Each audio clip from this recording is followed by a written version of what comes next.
各位朋友、弟兄姊妹平安。今日繼續同大家分享嘅講題係呢：耶穌是歷史上最具影響力的人物。有一個作者咁樣形容耶穌嘅生平，佢係歷史上最偉大的人物。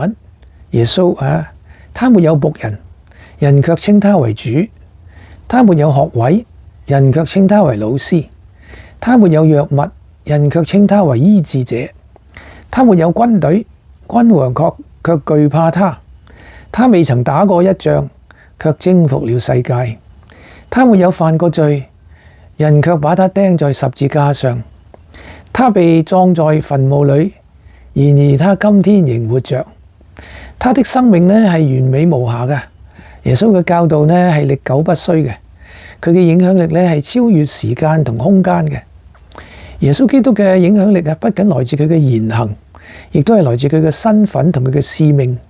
佢唔止係一位哲學家，亦都唔只係話呢個創造宗教嘅創始人。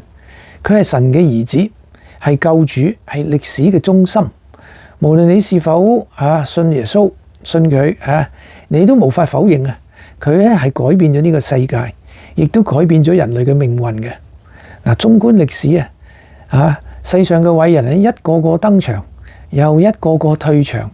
佢哋嘅聲音漸漸消逝，佢哋嘅影響力係逐漸減弱。唯有耶穌基督佢嘅生命同埋工作係超越時間同埋空間。佢嘅真理係歷久彌新，佢嘅國度係永不衰殘。